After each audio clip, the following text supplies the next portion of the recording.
لوگ نماز اس لیے شروع کرتے کہتے ہیں میں 5 نمازیں بھی پڑھتا ہوں، میں صدقات بھی کرتا ہوں، کام میرا پھر نہیں چلتا. تو میں کہتا ہوں تمہیں پتہ ہی نہیں، نمازی کے لیے تو آزمائش ہے. جتنا جتنا ایمان کامل اتنی اتنی آزمائش بھی زیادہ. اور یہ میں اپنے پاس سے نہیں کہہ رہا. حضرت ابو سعید خدری رضی اللہ تعالیٰ عنہ فرماتے ہیں میں نبی پاک علیہ الصلوۃ والسلام کی خدمت میں حاضر ہوا اور حضور کے دست مبارک کو چومنے کے لیے میں نے اپنے ہاتھ جب آگے کیے تو تپش تھی، تیز بخار تھا نبی پاک.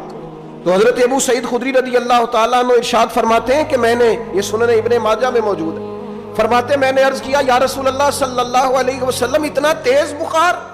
حضور فرمانے لگے ہم پر جو آزمائشیں آتی ہیں نا انبیاء پر، وہ عام لوگوں سے دگنا آتی ہیں.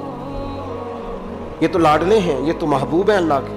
فرمایا عام لوگوں سے دگنی آزمائش آتی ہے، لیکن فرمایا ہمارا رب بڑا کریم ہے، ہمیں اجر بھی ڈبل ہی عطا کرتا ہے، ہمیں اجر بھی ڈبل ہی عطا کرتا ہے. تو حضرت ابو سعید خدری کہتے ہیں موقع اچھا تھا، میں نے ایک سوال بھی کر دیا. میں نے کہا یا رسول اللہ صلی اللہ علیہ وسلم بتائیے نا بھلا دنیا میں زیادہ آزمائشیں کن کو آتی ہیں؟ تو حضور فرمانے لگے سب سے زیادہ آزمائشیں اللہ کے انبیاء کو آتی ہیں، نبیوں کو آتی ہیں. حضور اس کے بعد فرمایا اس کے بعد جو ان کے زیادہ قریب ہوتا ہے اسے آتی ہے. لوگ کیا سمجھیں گے امام حسن کی آزمائش کو؟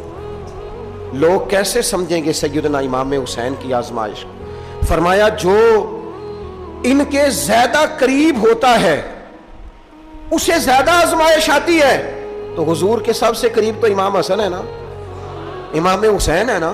تو کیا سمجھتا ہے قربت بس نسبت کے اظہار کا نام ہے اور بڑے لطف کے ساتھ زندگی گزارنے کا نام ہے؟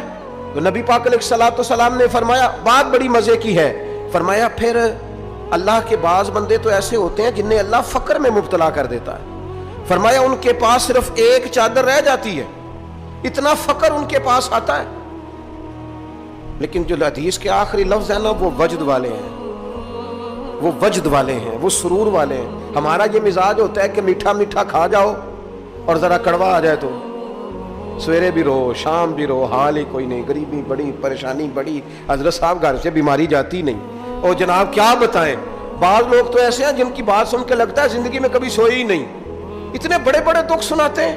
وہ خدا کی رحمت کا بھی تو ذکر کرنا، خدا نے جو تیرے اوپر انعامات کیے ان کا بھی تو ذکر کرنا. ان کا تذکرہ ہی نہیں کر رہا میرا بھائی. نبی پاک علیہ السلام نے فرمایا ان لوگوں پر دکھ آتے ہیں پر قربان ہونے کو جی چاہتا ہے ان لفظوں پر. حضور فرمانے لگے وہ رب کی طرف سے آنے والے دکھ پر بھی اس طرح راضی ہوتے ہیں جس طرح تم میں سے کوئی راحت ملنے پر راضی ہوتا ہے. سکون والی چیز ملنے پر جس طرح تم راضی ہوتے ہو اس طرح وہ دکھوں پر بھی راضی ہوتے ہیں.